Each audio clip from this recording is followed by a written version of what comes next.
آپ کو معلوم ہے کہ یہ محفل پاک ماہ ربیع الاول کے استقبال کے سلسلے میں منعقد ہے۔ ہم ایک جملہ اپنی روٹین کی زندگی میں ہر بندہ، ہر علاقے سے تعلق رکھنے والا، ہر زبان سے تعلق رکھنے والا اپنی اپنی زبان میں اپنے اپنے انداز سے کہتا ہے۔ جب بھی آپ سے کوئی ملنے آئے تو کسی اہم معاملے میں آپ اس سے مشورہ کریں یا وہ آپ سے مشورہ کرے، تو کوئی پلاننگ کر رہے ہو، بچے کی شادی کی پلاننگ ہو رہی ہو، بچے کی شادی کی پلاننگ ہو رہی ہو، یا کاروبار کے شروع کرنے کا کوئی بھی اہم معاملہ ہو، تو جب ڈسکشن ہوتی ہے تو آپ اس ڈسکشن کے بعد اٹھ کر جانے لگتے ہیں تو ایک جملہ ہمیشہ کامن ہر بندہ کہتا ہے، اور وہ یہ ہوتا ہے کہ چلو دیکھتے ہیں اللہ خیر کا وقت لائے، اللہ خیر کا وقت لائے، اللہ چنگا وقت لے آئے۔ کہتے ہیں کہ نہیں؟ ہر بندہ کہتا ہے کہ نہیں؟ اپنے روٹین میں ہر کوئی کسی بھی علاقے سے، ہر ایک علاقے سے تعلق رکھنے والا اللہ خیر کا وقت لائے، اللہ اچھا وقت لائے، دیکھیں گے کیسے اللہ خیر کا وقت لائے۔ اب آپ اپنے ایمان سے بتائیں کہ اس سے بڑھ کر خیر کا وقت کیا ہو سکتا ہے کہ جس وقت میں تاجدار کائنات صلی اللہ علیہ وسلم تشریف لائے؟ ہے کوئی مطلب کہ اس سے بہتر وقت؟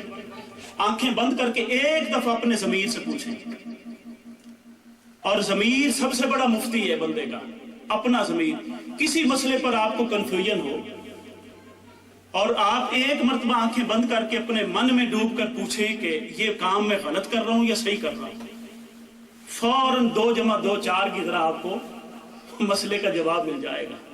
مولانا صاحب کے پاس، کسی عالم کے پاس جانے کی کوئی ضرورت نہیں۔ سب سے پہلے اپنے آپ سے پوچھیں کہ یہ کام جو میں کر رہا ہوں صحیح ہے یا غلط ہے۔ تو انسان کا ضمیر سب سے پہلے انسان کو جواب دے دیتا ہے۔ اب آپ اپنے آپ سے پوچھ کر یہ بتائیں کہ اس وقت سے بڑھ کر کائنات میں جتنے بھی زمانے گزر گئے یا آئیں گے، اس وقت سے بڑھ کر کوئی اچھا وقت آ سکتا ہے کہ تاجدار کائنات صلی اللہ علیہ وسلم کی ولادت پاک اس دنیا میں ہوئی ہو؟ کوئی وقت آ سکتا ہے؟ ہمارا ایمان ہے کہ اس سے بہتر کوئی وقت نہیں آ سکتا۔ ہر مومن کا یہ ایمان ہونا چاہیے کہ وہ سب سے اعلیٰ گھڑی تھی، جس گھڑی میں سب سے اعلیٰ نعمت تھی، کارخانہ قدرت کی اللہ رب العزت نے زمین پر اتاری، جس سہانی گھڑی چمکا طیبہ کا چاند، جس سہانی گھڑی چمکا طیبہ کا چاند، اس دل افروز ساعت پہ لاکھوں سلام، اس دل افروز ساعت پہ لاکھوں سلام۔ اور یہ کسی شاعر کا شعر کا ہوا نہیں ہے، ویسے یہ امام اہل سنت اعلی حضرت امام احمد رضا خان بریلوی رحمت اللہ تعالی علیہ رضی اللہ تعالی ان کا کہا ہوا شعر ہے سلام کا۔ مگر آپ مت یہ سمجھیں کہ کسی ایک عام شاعر نے یہ کہہ دیا، یہ قرآن پاک کا ہی ترجمہ ہے۔ حضرت عیسیٰ علیہ السلام نے فرمایا، جب وہ پیدا، اللہ رب العزت نے ان کے قول کو نقل کیا قرآن پاک میں اور فرمایا سلام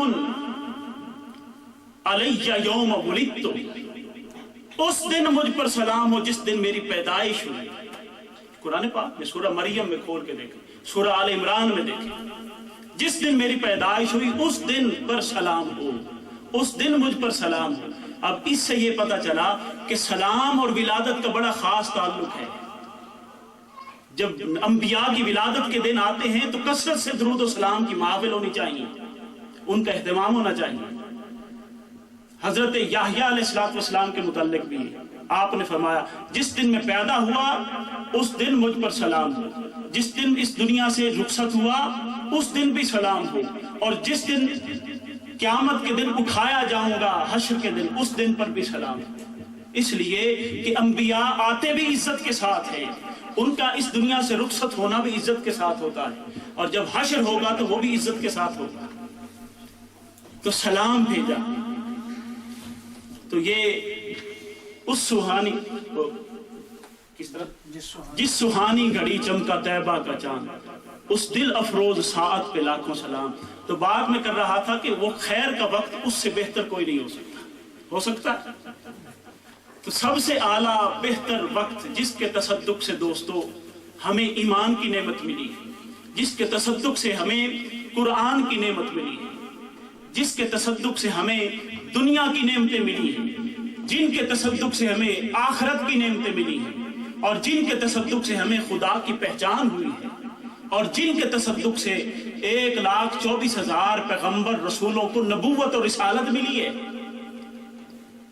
وہ نبی رحمت جس وقت اس دنیا میں تشریف لائے دوستان مکرم، وہ وقت سب سے اعلیٰ وقت ہے، سب سے افضل وقت ہے۔ کیسے؟ ہم قرآن پاک پڑھتے نا، سورۃ القدر، انا انزلناہ فی لیلۃ القدر، ہم نے قرآن پاک کو لیلۃ القدر میں اتارا۔ رمضان المبارک برکتوں والا کیوں ہے؟ اس میں لیلۃ القدر ہے، اس میں لیلۃ القدر ہے، اور لیلۃ القدر کی عظمتوں والی ہے کہ اس میں قرآن کو اتارا گیا ہے، اس میں قرآن کو اتارا گیا ہے، اور اس کے سبب سے خیر من الف شہر، 1000 مہینوں سے بہتر ہے۔ تتنزل الملائکۃ والروح، اور اس برکت سے کثرت کے ساتھ آسمانی دنیا سے ملائکہ زمین پر آتے ہیں، اور جبریل امین بھی آتے ہیں، فجر تک ان کا نزول جاری رہتا ہے۔ تو لیلۃ القدر کو قدر والی کس نے بنا دیا؟ قرآن کے نزول نے، قرآن کے نزول نے، اور وہ 1000 مہینوں کی عبادت سے افضل ہو گئی، 83 برس بنتے ہیں۔ اور دوستو شب قدر آپ کو پتہ ہے ہمیں کیسے ملی ہے؟ تھوڑا سا سوچیں تو ہمیں نبی پاک صلی اللہ علیہ وسلم کی عظمت کھل کے سامنے آ جاتی ہے۔ شب قدر کیسے ملی؟ حضور کی دل جوئی کرنے کے لیے اللہ رب العزت نے یہ عطا فرمائی ہے، وگرنہ کوئی ہم دوسری قوموں سے کوئی الگ قوم نہیں ہے۔ ہم اپنے گناہوں پہ، اپنے اعمال پہ غور کریں تو جتنے بنی اسرائیل کے قومیں گزری ان کے اندر جتنی برائیاں بدکاریاں تھیں وہ ساری مسلمانوں کے اندر پائی جاتی ہیں، اور ہم پر عذاب فقط اس لیے نہیں آتا کہ ہم نبی پاک صلی اللہ علیہ وسلم کی امت ہیں۔ اللہ تعالیٰ نے یہ ڈکلیئر کر دیا ہے کہ اے پیارے حبیب، ما کان اللہ لیعذبہم وانت فیہم، اللہ کی یہ شان نہیں ہے کہ یہ آپ کی امت کو عذاب میں ڈالے، کیونکہ جب آپ بھی ان کے اندر موجود ہوں اور عذاب خدا بھی نازل ہو، یہ دونوں جمع نہیں ہو سکتے، اس لیے کہ آپ کو رحمت للعالمین بنا کر بھیجا ہے۔ تو قدر والی جو رات ہے قرآن، اور ہمیں شب قدر کیسے ملی؟ شب قدر اس طرح ملی کہ صحابہ بیٹھے ایک دفعہ سوچ رہے تھے کہ پہلی امتوں کی عمریں بہت زیادہ تھی، لوگوں کی کثرت کے ساتھ عبادت کرتے تھے، 900 برس عمر ہوتی تھی، 1000 برس عمر ہوتی تھی، تو ہماری تو 60-70 سال 100 سال عمر ہے، ہم ان کا کیسے مقابلہ کر سکیں گے؟ یہ مسئلہ درپیش ہوا، حاضر ہوئے یا رسول اللہ یہ مسئلہ ہے، ہم ساری زندگی کا ایک ایک لمحہ بھی بغیر ضائع کیے عبادت کرتے رہے تو ہماری 100 سال کی عبادت ان کی 900 برس کی عبادت کوئی کمپیئر نہیں ہے، اس کو ہم کمپیئر نہیں کر سکتے، کوئی مقابلہ نہیں ہے، کیا کریں؟ حضور نبی پاک صلی اللہ علیہ وسلم نے فرمایا کہ ہاں سوچنے والی بات ہے، چلو سوچو کیا کرنا چاہیے۔ یہ بھی یہ سوچ رہے تھے، اور حضور نبی پاک صلی اللہ علیہ وسلم کے دل میں یہ خیال تھا کہ میرے یہ امتی کہتے تو سچ ہے، اب ان کی یہ کمپنسیشن ان کو کیسے دی جائے، ان کو فضیلت کیسے ملے سابقہ امتوں پہ؟ تو اللہ رب العزت نے اسی وقت جبریل امی کو بھیجا کہ جا کر میرے پیارے حبیب کو خوشخبری سنا دو، کیا کہ ہم آپ کو ایک ایسی رات دیتے ہیں کہ اگر آپ کی امت میں سے کوئی بندہ اس رات کو پا لے اور اس کی عبادت کر لے تو وہ ایک رات کی عبادت 1000 مہینوں سے افضل ہو جائے گی۔ اب جس بندے کی 83 برس عمر ہو، 83 برس عمر ہو، اور اس کو زندگی میں کئی مرتبہ شب قدر نصیب ہوئی ہو، آپ اندازہ کر سکتے ہیں کہ اس کے کتنے ہزار سال کی عبادت اس کے نامہ اعمال میں لکھی جائے گی۔ کس کے تصدق سے یہ نصیب ہوئی؟ ہمیں شب قدر کے اہل کس نے بنایا؟ تاجدار کائنات صلی اللہ علیہ وسلم نے۔ حضور کی وجہ سے یہ ہمیں سب کچھ عطا ہوا۔ تو دوستو، شب قدر اگر جس میں قرآن نازل ہو تو وہ 1000 مہینوں سے افضل ہو جائے، تو دوستو جن کے تصدق سے ہمیں اللہ نے قرآن دیا ہے، قرآن جیسی نعمت دی ہے، جن کے قلب اطہر پر قرآن کا نزول ہوتا ہے، اور وہ قرآن جس کو نہ پہاڑ سنبھال سکتے ہیں، نہ زمین نہ آسمان، قلب مصطفیٰ پر وہ اتارا گیا، قلب مصطفیٰ پر وہ قرآن ہوا اور زبان مصطفیٰ سے ہمیں عطا ہوا۔ جن کے تصدق سے ہمیں قرآن ملا، جس رات اس صاحب قرآن کا نزول ہوا ہو، تو مجھے بتائیں کہ وہ رات شب قدر سے افضل ہو جائے گی یا نہیں ہو جائے گی؟ کروڑوں شب قدر ہوں تو ایک شب میلاد پہ قربان ہو جاتی ہے۔ اور یہ بات آپ 1000 کی ہسٹری میں تمام ائمہ حدیث، تمام ائمہ تفسیر، ان کی تفاسیر کی کتب اٹھا کر دیکھ لیں اور پڑھ لیں، ہر ایک نے شب میلاد کو شب قدر پر افضل قرار دیا ہے، فضیلت اس کی بیان فرمائی۔ اور میں آپ کو ایک ہی ریفرنس دینا چاہتا ہوں، ایک ہی ریفرنس۔ علماء دیوبند میں سے بہت بڑے جلیل القدر نام حضرت علامہ مولانا محمد اشرف علی تھانوی، محمد اشرف علی تھانوی، بڑے جلیل القدر ائمہ دیوبند میں سے، ان کی کتاب میلاد النبی، انہوں نے خطبات دیے اور ان خطبات کو مرتب کر کے میلاد النبی پر کتاب لکھی۔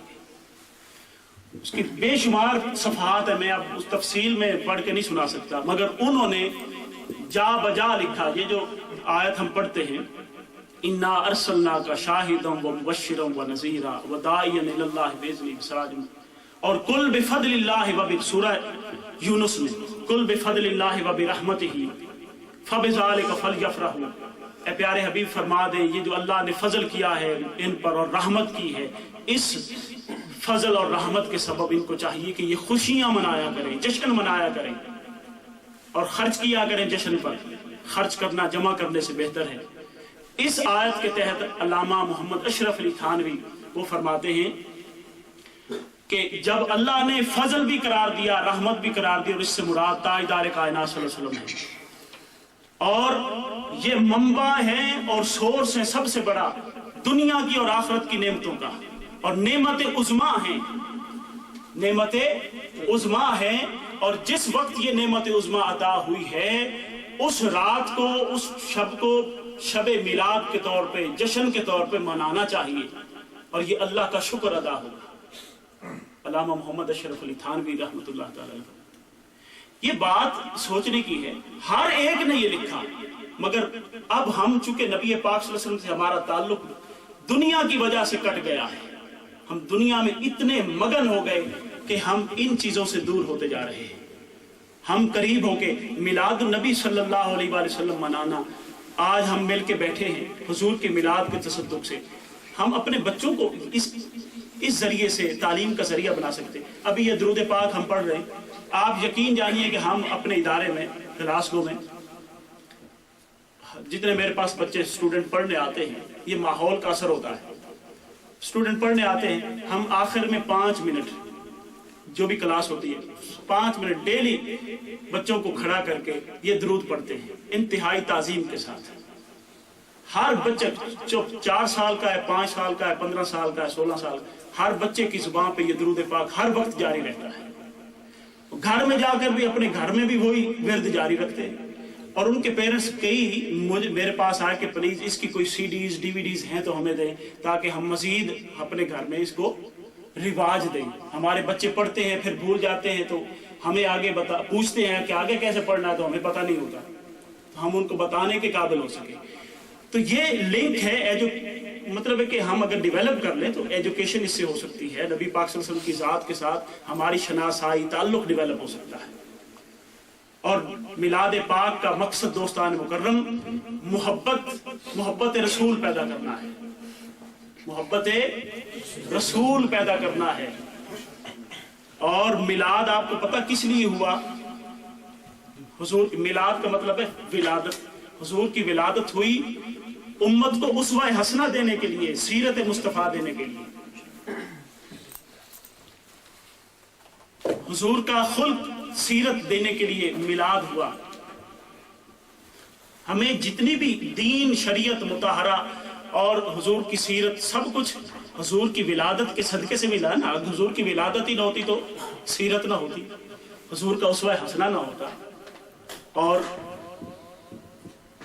سیرت میلاد کے تصدق سے ملی ہے، اور میلاد دوستان مکرم سبب بنا ہے سیرت کے عطا ہونے کا۔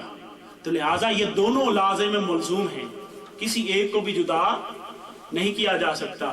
تو ہمارا منہاج القرآن کا پیغام یہ ہے دوستو، جو نئے دوست ہمارے یہاں پر موجود ہیں ان کو، کہ میلاد النبی برائے محبت ہے، میلاد النبی صلی اللہ علیہ وسلم برائے محبت ہے، اور سیرت النبی صلی اللہ علیہ وسلم برائے عمل ہے۔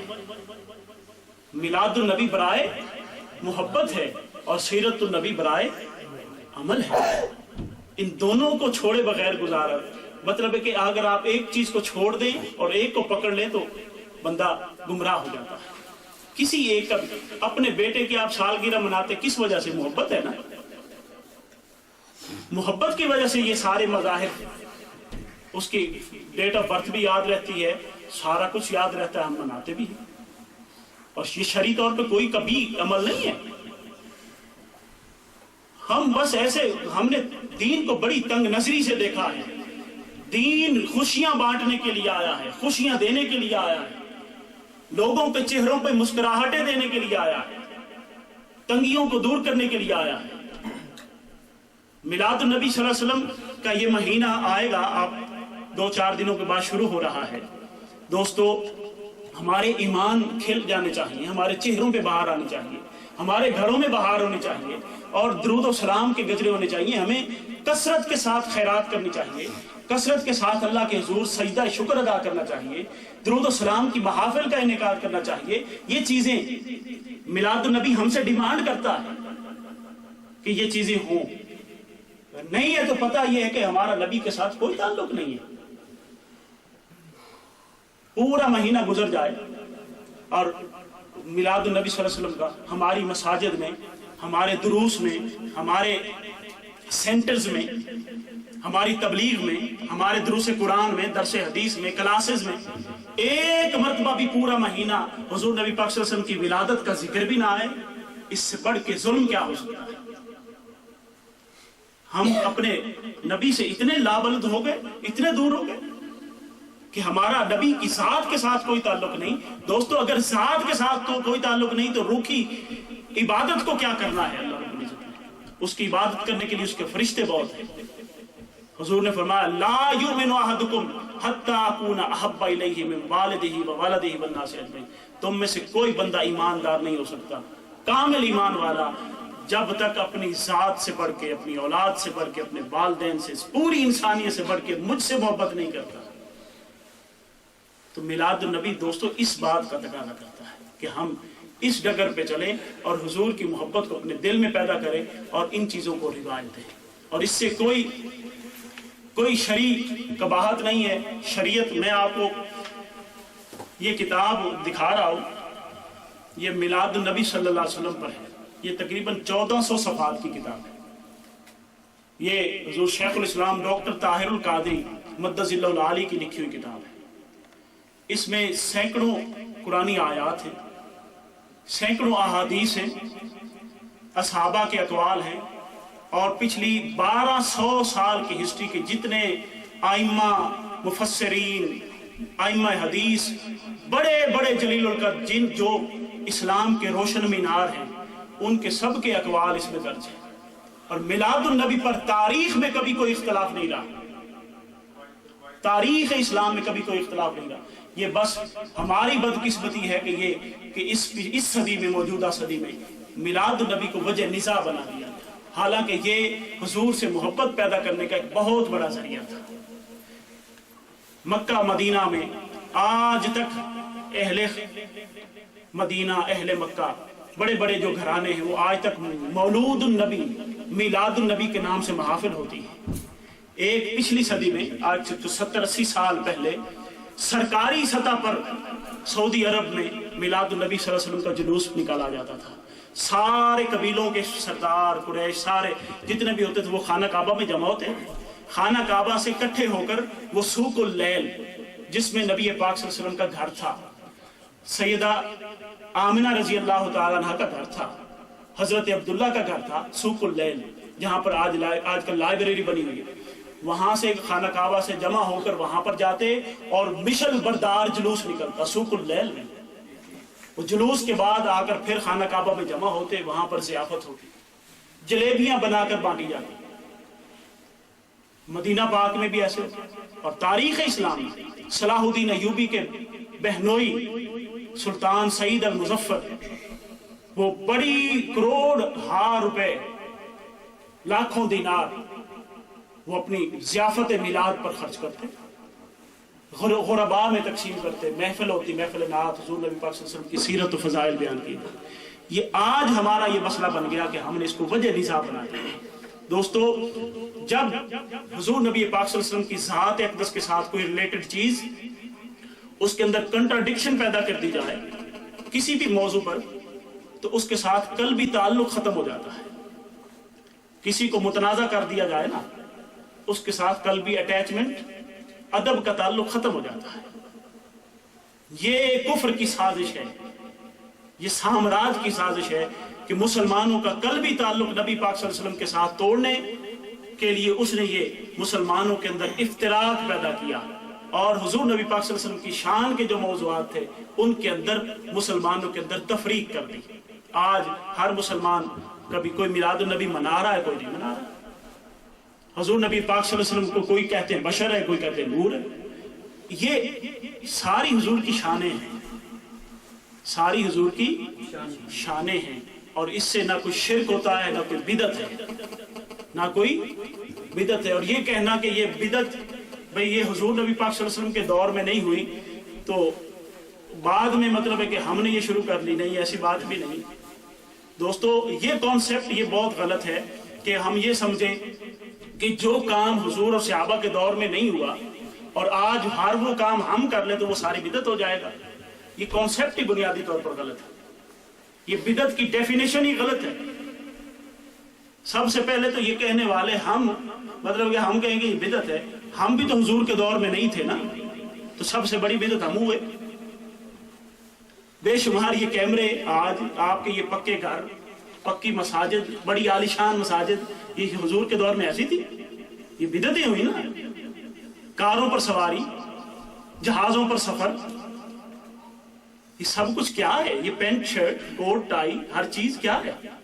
یہ بدعتیں ہیں معذرت۔ اس طرح کا بدعت کا تصور اگر دیا جائے تو ہماری زندگی اجیرن ہو جائے۔